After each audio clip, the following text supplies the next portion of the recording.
There we go. I'm sorry.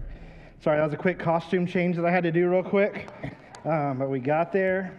So I have a question for the adults can answer too, but I want to hear the kids answer before you. All right, so you guys can just yell it out. If you could be any animal in all of the animal kingdom, what animal would you be? Did someone say cheese? A tiger? A wolf? Raccoon? Iguana? I like cheetah. All right, does anybody know what I would be? I told you guys this like 2 weeks ago. You guys don't remember. A walrus? Not quite a walrus. A dolphin. You're right. I would be a dolphin. I also would accept manatees. I love manatees as well. They're very cuddly. I don't know if they are or not, but we love animals, right? There's just something about animals that we love, that we like to see. I had a chance to go to Kenya a couple years ago and see lions in the wild, just beautiful creatures. And so we kind of have a little bit of a fascination for animals. And so I want you to think about that and think about why you would be the animal that you would be for a little bit here, and I'll come back to it in a minute. But I love getting to do these kinds of services. I don't know if the excitement is showing in me, but I love getting to see the kids participate. I love getting to see their faces in here. I know they don't love listening to me preach again, but that's all right, because they would prefer me to Mike. I'm just going to say that out loud, and he's not here, so he can't argue. I'm just kidding. What I do love is I make these little videos for the kids each week to teach. And I can literally be standing in front of them teaching them the same thing, but as soon as that video turns on, they're silent and they're watching. And I'm like, it's literally me on the video, and they're not paying attention. Yeah, it's weird. But that's the way it works. But I love getting to serve our kids. And even more than that, I love getting our students and our kids that are moving into our student ministry to serve our kids ministry. And if you've been in our kids ministry and you get to see them, they lead songs with the kids. We even have one of our kids that like buddies up with a kid that needs some extra attention. And he spends all day with just that kid. And I love getting to see them experience that. And I came across this study that was done recently, and it said that there's 5 things that you can kind of put for a child who stays connected to a church when they graduate from high school. All right? And it listed that they have dinner together as a family, that they have spiritual conversations at home, that they see their parents read their Bible, that they put church above all other things, and that they start serving in the church at a young age. That they are given the ability to serve within the church, not just watch and participate, but to actually serve. And so I'm proud of the hard work that our students do to serve our kids' ministry. And you should be proud of that too, because it's just a reflection of our church. And so when I think about that, I think that was the same for me as well. Now, my mom was the church secretary. My dad became the youth minister, so I was voluntold to do a lot of it. But at the end of the day, it became something that our family just did together. And when I left for college, it was something that I continued to do. And when I left college, it was something I continued to do. Eventually, full-time ministry was something that I felt called to doing. And my family loves serving the church because it's something that we get to do. And so I began to think about this Sunday. And as I began to think about this Sunday, I began to think about what's maybe the one text that I can think back as far as I can think that helped shape my view of God and the world and the church. And it all came back to Psalm 23. And I would guess that for many of you, it's probably the same. You can think back to the first verse you memorized, first section of verses you memorized, it probably goes back to Psalm 23. And if we're honest, it probably is not in our newer translations. It's probably in King James, right? With all the like thou and hast and makeths and all those weird th sounds at the ends of everything, right? And so Psalm 23 kind of became a significant part of my childhood. But a lot of times we read it and we hear it and it kind of just becomes the same, right? We don't stop and really let it kind of flow through us and over us. And we begin to see how truly deep and impactful Psalm 23 really is. So we're going to talk about Psalm 23 for a little bit today. I promise I'm not going to give you guys a 40-minute lecture on Psalms. That would be terrible for all of us, so I'm not going to do that. But we're going to work through it kind of quickly, and I'm excited because I think it's something that we need to kind of continually come back to. So if you have a Bible or a phone, however it may be, if you're a kid and you have the papers that we passed out, you can look at it on there. But go ahead and turn there because we're gonna be in Psalm 23 today. Before we start there, I want to give you a little bit of context. King David, right, was the second king of Israel. He took over after King Saul did not follow God the way God asked him to follow him. And so David takes over and becomes king, yet he has to wait and wait and wait and wait, and finally becomes king, and then commits a terrible sin on top of another terrible sin. On top of another terrible sin. He gets called out for it. His family's in ruins. David started off with so much potential and just kind of faded into maybe not exactly what we wanted, but we'll talk more about that. And so one of the most famous Psalms that David wrote is Psalm 23. If you look up Psalms of David, Psalm 23 is the one that's going to show up more often than not. And so what we're going to do is we're going to take a minute. I'm going to have you stand up. I know you guys hate it when I make you do this, but when we read the Word of God, I would love for you to stand up, and I'm going to read it, and I'll pray afterwards, and then we'll sit down, and I won't make you stand up anymore after that, I promise. So would you stand up with me? And I'm going to read Psalm 23. The Lord is my shepherd, I shall not want. He makes me lie down in green pastures. He leads me beside still waters. He restores my soul. He leads me in paths of righteousness for his name's sake. Even though I walk through the valley of the shadow of death, I will fear no evil, for you are with me. Your rod and your staff, they comfort me. You prepare a table before me in the presence of mine enemies. You anoint my head with oil. My cup overflows. Surely goodness and mercy shall follow me all the days of my life, and I shall dwell in the house of the Lord forever.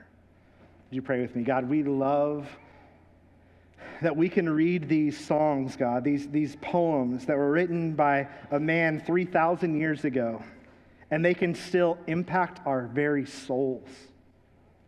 God, there is so much intricate depth to your word, God. And we have the privilege of just simply finding rest in it. So God, I pray that as we study, as we read over just this 23rd Psalm, God, that we would not just be informed about what it says, God, but it would transform us. And that it would just linger in our hearts through every day. We just pray these things in your name. Amen. All right. Like I said, I've kind of spent really the last year or so kind of diving into biblical poetry, which I've never really done before in my life, and it has had a pretty big impact. And so as I began to study the Psalm 23 again, I began to realize how differently it can look when you really begin to pay attention to what it's saying, right? And one of the ways that the Psalms uses these ways to speak to us is through what's called metaphors, right? And most of us know what metaphors are. They're words and images that represent something else altogether. And so as you look through this psalm, think about all the metaphors that we begin to see. We see shepherds and pastures and waters and paths and valleys, the shadow of death, the rod, a staff, a table, a house. These are all great metaphors for something that David is talking about. And so for us to be good readers of the Bible, we have to understand what they mean. And so let's start with the first one. The Lord is my shepherd, right? Let's start there. It's hard to read this psalm without thinking about this shepherd analogy throughout it. And as you read the psalm that David wrote it, you understand that the Lord is our shepherd. God is our shepherd. And that makes us what? Sheep. All right, when I asked you what animals you wanted to be, did anyone say sheep? Yes. Probably not. All right, just Caleb, right? Because let's be honest, sheep are not the best option. Yes, they are. Right? You could be a wolf or a big cat or a bear or something cool like that. You could be a dolphin or maybe some kind of bird that flies. But a sheep, right? Sheep are not really they're just not smart, right? They're not the smartest animals out there, right? Let's use that as a good word there, right? So David is saying, the Lord is my shepherd, I'm a sheep, which means I'm not smart, right? maybe that's you, and I'm pretty sure at some point in your life you've acted like a sheep. But I think as we study this a little bit more, we realize maybe more often than not. But take a look at this. This is Chris the sheep. Chris wandered off from his flock for 5 to 6 years and lived out a beautiful life in the New Zealand wilderness. The problem is he could barely move after that time, right? This is 45 minutes of him being sheared, right? Which turned into, 30 wool suits that could be made from the amount of wool from Chris, right? That's pretty impressive, right? Because we understand that sheep, they cannot live without a shepherd, right? They're not smart enough. This will happen to them, right? They'll turn into that. They can't just exist in the wild. They're not made for that.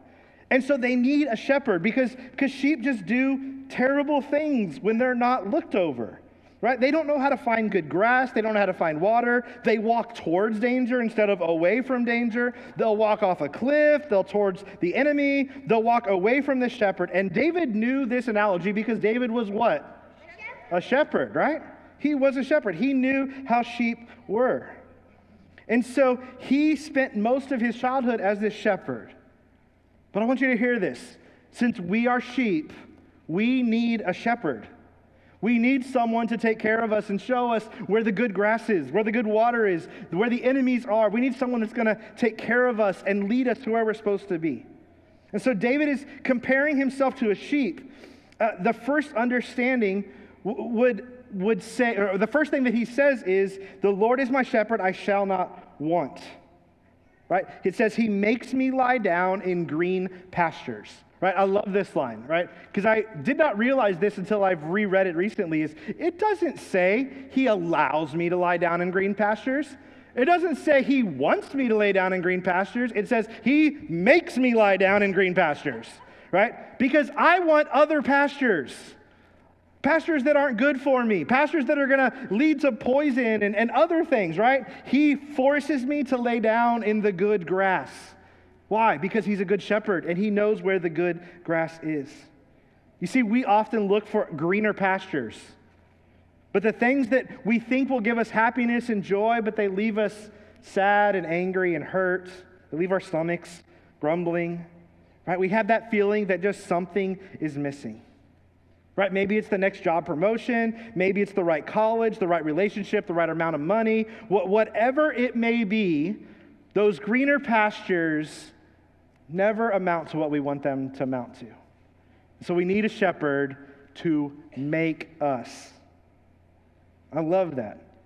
That he makes us lie down. He makes us have what we need because he understands that his grass, his nourishment will lead us to joy. It'll lead us to nourishment. It'll lead us to health and ultimately life.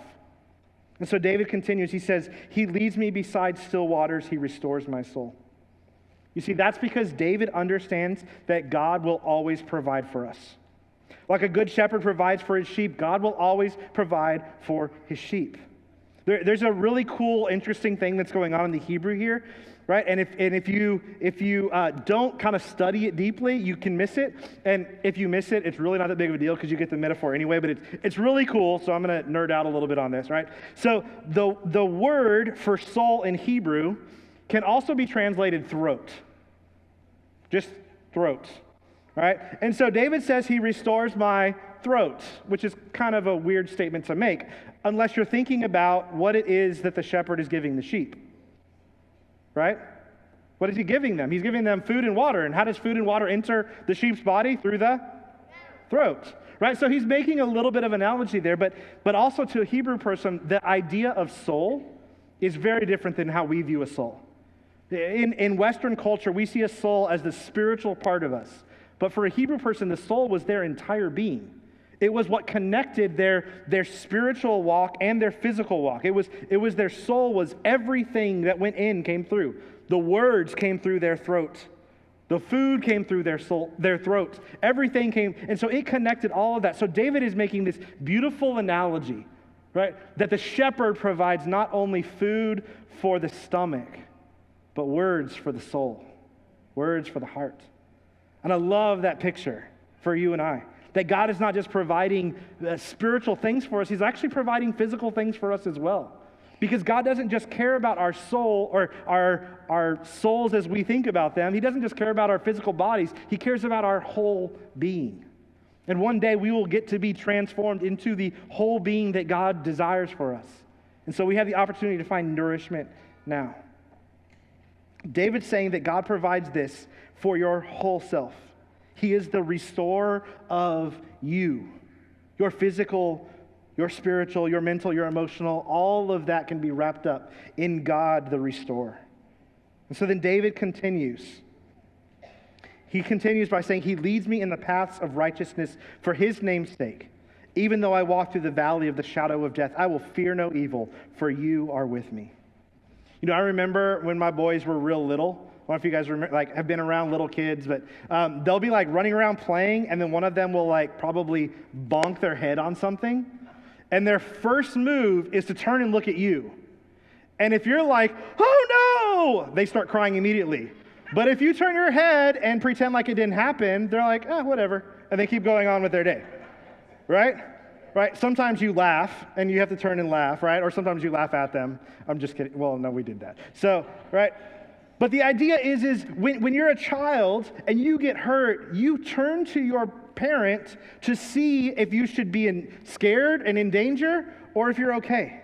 This is the same idea for a sheep, that the shepherd points them to what they should be afraid of and not afraid of, right? We understand that when God looks at things, when he looks at us and he sees the danger surrounding our world and we get scared and we get fearful, God says, I can lead you through that.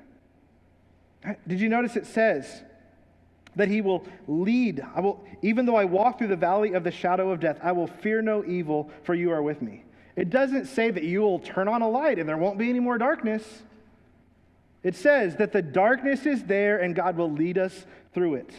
He doesn't always take away the darkness from us, but he provides the leadership that we need through the darkness. Now, I'm going to pull out my little soapbox here for a minute. And so kids, you can turn your ears off. You don't have to, and I'm going to speak to the adults here because I think this is something that we need to hear.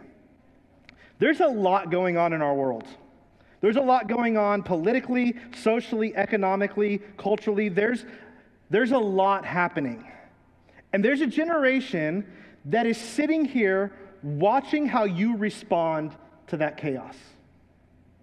There's a generation that is listening to the words that you're calling them. They're listening to the things that you're arguing over. There's a generation that's watching how they should respond to the chaos that's going on around us. So what I'm asking you to do is to think about how they see the world based off of our interactions. When we argue and fight and pretend like everything's going away quickly, they start to believe that everything's going downhill quickly. And when you look at statistics, these younger generations are so fearful for the future, not because they have anything to fear, but because they're told they're supposed to fear it. So why don't we as adults, why don't we pause for a second and we live by John 16:33, where Jesus says, I have said these things to you, that in me you may have peace. In this world you will have trouble, tribulation. But take heart, I have overcome the world. Can we as adults pause for a second and remember that no matter what chaos exists in our world, we serve a king who has overcome all of it. And so let's begin to speak that way as well and give life to this generation instead of fear. Make sense? All right, soapbox gone. I needed to say that. I wanted to say it. That's where we need to do. All right? And I think Psalm 23 is a great opportunity for us to pause and remember this. That as we walk through chaos and as we walk through darkness, there's a God who's walking with you. It says, I will fear no evil, for you are with me. Your rod and your staff, they comfort me. So picture this. There's a sheep being led through a dark valley, and he gets tapped on the side of the side of the, whatever, I can't think of words here. His side. He gets tapped on his side because he's about to walk into a hole. And so he moves over, right? Or maybe he gets tapped on the side and he doesn't move, and he gets tapped again, and then the rod comes out and he gets whacked because he's not listening, right? This is what David understands about sheep, is that sometimes they don't listen. And sometimes they need the discipline of the shepherd to move them along the right path. But do you know what is beautiful about this? Because for me, if you think about what's comfortable, getting whacked with a rod or a staff doesn't sound comfortable. But what we have to remember is that there is a shepherd who cares about his sheep attached to the other end of that rod and staff. And because that shepherd is attached to the other end of that, we know that the shepherd is close. That when you're walking through these dark valleys, when you're walking through this deep darkness, there is a God who is close. And it may not feel that way. And it may feel like his discipline is actually hurting a little bit. But we have to trust, like David trusts, that a good shepherd is leading his sheep in the right way. And that darkness may last for a lot longer. But there's comfort in knowing that the shepherd is leading his sheep. I love this idea.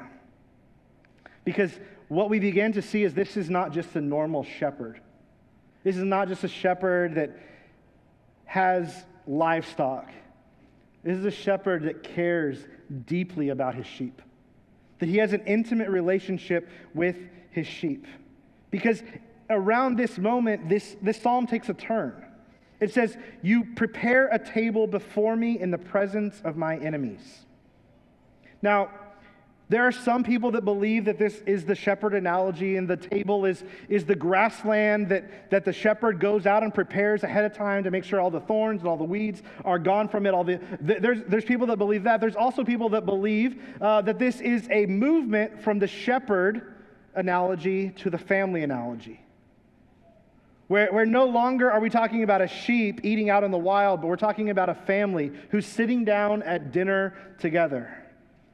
Or maybe even a group of men who are eating a Passover meal with an enemy present at the table. Right? Maybe there is, either way you follow this analogy, you begin to understand that this shepherd and sheep is different than what we normally would see. It says, "You prepare a table before me in the presence of mine enemies." Right? We see a father who sits down with his kids and pretends like everything's okay, even though the world around them is crumbling. We see a family that sticks together no matter what tough times are coming. And they sit around a table because they trust that the shepherd will take care of them. He says, "You anoint my head with oil, my cup overflows." Now, this was a common practice back in that day, that they would anoint people's heads with oils, but primarily it happened to kings and to priests. And if you trace back this idea of priests through the Old Testament, you recognize that God desired an entire nation of priests. And when you fast forward to the New Testament, we use the word saint, but the word saint is the word holy one, which is the same word as priest in the Old Testament, holy ones. And this is why. Because God doesn't desire a kingdom of consumers. He desires a kingdom of priests. That you are chosen, you are anointed, and you are allowed to be in the presence of God and take that presence of God to the world around you. This is how good the shepherd is the shepherd anoints you to lead other sheep as well. You are chosen. And so what are you chosen for? And this is what David ends this psalm with. He says, "Surely goodness and mercy will follow me all the days of my life, and I will dwell in the house of the Lord forever." You see, there is valleys of darkness all around us. But we have an opportunity to dwell in the house of the Lord. He offers this hope that if you learn to follow your shepherd, he doesn't lead you to become more self-sufficient. He leads you to deeper intimacy with him. Did you catch that? When we raise our kids, we raise them up to be more self-sufficient so they could leave our house and start a whole new family. But when we follow the shepherd, we realize how much more we need the shepherd. We develop a deeper and intimate, more relationship with him. A shepherd that actually brings his sheep to a table. And we know David experienced this in one way in his life when the prophet Nathan told him about a man who had a sheep that he loved so much, he let him eat at a table with him. You see, David is a genius when it comes to the metaphors that he uses. But in doing so, he also creates a beautiful picture of what was to come. It says, surely goodness and mercy. And mercy, the word mercy here is my favorite Hebrew word. It's my favorite word. It's called chesed. All right, I love just doing that little clear your throat thing. Feels better, right? But this word is what we find in Exodus 34 when God says, this is who I am. I am a God of steadfast love. Love that doesn't change based off of people's response to it. Love that doesn't change because of our ability to follow it. Love that stands firm no matter what situation we find ourselves in. Love that is based off of a covenant that I will be your God, whether you follow me or not. And this is the picture that David focuses in on, that this kind of love is the love that a shepherd has for his sheep. And there is no greater picture of this love than the love that's displayed in the Good Shepherd, as Jesus calls himself in John 10, who sat at a table in the presence of his enemy, who was beaten with rods. You know, there's this valley right outside the east side of Jerusalem, and there's a lot of different names that they have for it, and it's referred a lot of times in the Bible. There's a lot of idol worship that happened there. There was where all the kind of trash went out to, right? And it was referred to at this time as the Valley of Darkness, because it was a valley that sat on the east side of Jerusalem, and there was no light that came because Jerusalem blocked it out. This is the valley that David traveled through when Absalom took over the kingdom and he ran and hid. This is also the valley when Jesus is in the Garden of Gethsemane and gets arrested that he has to walk through to get to the house of Caiaphas. So as Jesus walks through the valley of darkness, he will fear no evil because he is with me. What's beautiful about this poem is that even 1,000 years before Jesus showed up, David understood that salvation required the presence of God. That it was not attainable by human ability to follow the rules. It was only attainable by a king and a shepherd who was willing to step out of heaven and come to earth. You and I have the ability to walk through the valley of the shadow of death, to eat at the table, to find the house of the Lord, because the good shepherd came and laid down his life for his sheep. That's what's so beautiful about this psalm, is that it means everything for us. That as Jesus went to the cross, he reminds us that God is for us and with us, that he will provide for us, that he will lead us, and that he is our good shepherd. And he laid down his life for us. And because Jesus was willing to walk that valley, you and I can live in the house of the Lord forever. Would you pray with me? Dear God, we love how illuminating these seemingly simple poems can have a great impact on our lives. God, how David had the ability to write your gospel message into words and songs 1,000 years before the coming of Jesus. And God, as we read Psalm 23, let us remember that there is no valley too deep, no valley too dark. There's no predator too strong for the good shepherd to take care of his sheep. So God, I pray our response is that we'd find the living water, the good pasture. That we would find the nourishment for our souls in nothing else but Christ alone. We just pray these things in your name. Amen.